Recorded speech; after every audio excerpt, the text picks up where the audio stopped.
বিদেশি শ্রমিক নিয়োগে ফের কলিং ভিসার কোটা উন্মুক্ত করার ঘোষণা দিয়েছে মালয়েশিয়া। এবার কৃষি, বৃক্ষরোপণ ও খনি সহ ১৩টি উপখাতে ২৪ লক্ষাধিক কর্মী নেয়ার পরিকল্পনা রয়েছে দেশটির।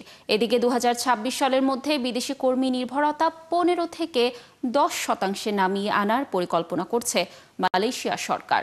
কুয়ালালামপুর থেকে আরও জানাচ্ছেন সহকর্মী মুস্তফা ইমরান রাজু। আপনার প্রিয় কাপড়ের যত্নে এলো এনজাইম সমৃদ্ধ Arik silver wash detergent powder ৫০০ গ্রাম মাত্র ৭০ টাকা। প্রিমার্ক। একদিকে নতুন কর্মী নিয়োগের ঘোষণা, অন্যদিকে বিদেশি কর্মীর নির্ভরতা কমিয়ে স্থানীয়দের সম্পৃক্ত করার পরিকল্পনা নিয়ে এগোচ্ছে মালয়েশিয়ার বর্তমান সরকার। দেশের বেকারত্ব কমানোর পাশাপাশি উন্নয়নের ধারা অব্যাহত রাখতেই এমন সিদ্ধান্ত জানালেন স্বরাষ্ট্রমন্ত্রী সাইফুদ্দিন নাসুসান ইসমাইল। সংবাদ সম্মেলনে স্বরাষ্ট্রমন্ত্রী বললেন, ১৫ থেকে কমিয়ে ১০% আনতে চান বিদেশি কর্মী নির্ভরতা। নতুন এ পরিকল্পনায় ২৪,৬৭,৭৫৬ জন কর্মী মালয়েশিয়া প্রবেশের জন্য মন্ত্রিপরিষদের প্রাথমিক অনুমোদন পেয়েছে, যেখানে প্রধান খাত হিসেবে গুরুত্ব পেয়েছে কৃষি, বৃক্ষরোপণ এবং খনি।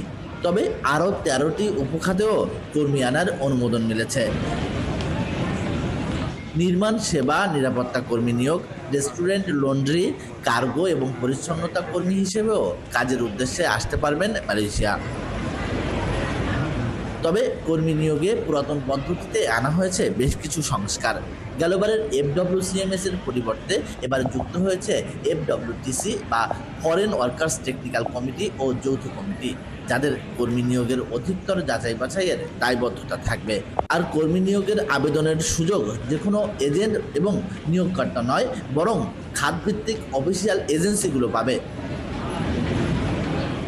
তবে ২০২৩ সালের পর অনুমোদন দেয়া এ কোটায় কত কর্মী আসতে পারবেন, কি প্রক্রিয়ায় আসবেন, খরচই বা কতজন কর্মী কোন দেশ থেকে আসবেন, এসব নিয়ে এখনও দেশটির পক্ষ থেকে বিস্তারিত জানানো হয়নি। Mustafa Imran Raju, ৭১, Kuala Lumpur, Malaysia.